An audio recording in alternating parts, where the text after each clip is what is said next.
उस कविता का टाइटल है लड़कियां बड़ी लड़ाका होती हैं। हमारी अवधि में कहावत है कि लड़कियां बड़ी लड़का। मैं देख रहा था यहाँ पे मैं ITO के पास में, तो लड़कियां राइट इंडिकेटर देकर के लेफ्ट को मुड़ जा रही थी। तो मैं समझ रहा था कि महिला सशक्तिकरण दिल्ली में हो चुका है। और कई घटनाएं देखता हूँ यहाँ की, जो लड़कियां गाड़ी स्कूटी चलाती हैं तो ब्रेक नहीं लगाती, स्पीड ब्रेकर पे भी ब्रेक नहीं लगाती। मैंने पूछा आप ब्रेक क्यों नहीं लगाती? उसने कहा कि आप जैसे लोगों ने मेरे ऊपर इतने ब्रेक लगाए हैं कि इनको ब्रेक लगाना कि भूल गई। एक विवेकानंद के शिष्य ने उनसे पूछा कि गुरुजी ये बताइए, दुनिया में माँ का स्थान इतना ऊंचा है, वो पिता को स्थान क्यों नहीं मिल पाया?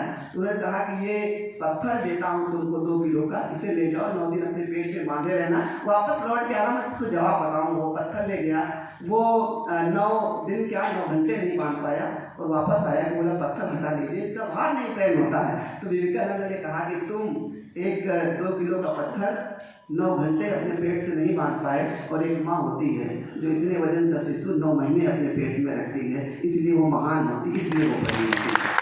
कविता सुनने का थोड़ा को जोड़ने के लिए मैंने भूमिका बनाई कि लड़कियाँ बड़ी लड़ाका होती हैं। मैंने देखा एक लड़की महिला सीट पर बैठे पुरुष को उठाने के लिए लड़ रही थी। मैंने देखा एक लड़की महिला सीट पर बैठे पुरुष को उठाने के लिए लड़ रही थी, तो दूसरी लड़की महिला कतार में खड़े पुरुष को हटाने के लिए लड़ रही थी। मैंने दिमाग दौड़ाया तो हर ओर लड़की को लड़ते हुए पाया। लड़की जब घर से निकलती है तो उसे लड़ना होता है गलियों से, राहों से, सैकड़ों घूरती निगाहों से।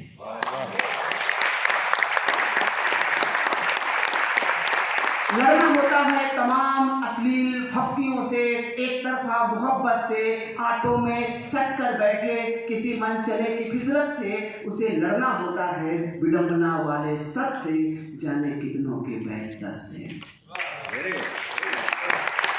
वो अपने आप से भी लड़ती है, वो अपने आप से भी लड़ती है, जॉब की अनुमति ना देने वाले बाप से भी लड़ती है। उसे हमेशा ये दर्द सताता है कि 2 बड़े भाइयों के बजाय पहले छोटी बहन का डोला क्यों उठ जाता है।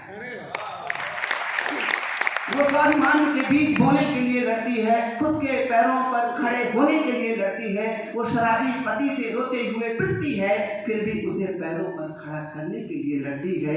अरे वो नहीं लड़ती महज शोर मचाने के लिए, वो लड़ती है 4 पैसे बचाने के लिए। वो अपने अधिकार के लिए लड़ती है, सुखी परिवार के लिए लड़ती है। वो सांपों से चील बन के लड़ती है, अदालत में वकील बन के लड़ती है। वो दिल में दया, ममता, प्यार लेके लड़ती है, और जरूरत पड़े तो हाथ में तलवार लेके लड़ती है। वो अमृता बन के पेन से लड़ती है, तो अवनी बन के फाइटर प्लेन से लड़ती है। कभी कील बन के लड़ती है, कभी किला बन के लड़ती है, कभी शर्मीली बन के लड़ती है, कभी इरोम शर्मिला बन के लड़ती है, कभी नफरत में तो कभी अभाव में लड़ती है, कभी इंदिरा की तरह चुनाव में लड़ती है, प्यार में राधा दीवानी की तरह लड़ती है, तो जंग में झांसी की रानी की तरह लड़ती है। कभी शाहबानो बन पूरे समाज से लड़ती है, तो कभी सावित्री बन के यमराज से लड़ती है। कभी रजिया, कभी अमाला बन के लड़ती है, कभी बेगम हजरत महल, कभी मलाला बन के लड़ती है, कभी दुर्गावती तो कभी दामिनी बन के लड़ती है। अस्मिता पर आँच आए तो कभी पन्ना धाय, और कभी पद्मिनी बन के लड़ती है। कभी वाम तो कभी आवाम बन के लड़ती है, और जरूरत पड़े तो मेरी काम बन के लड़ती है।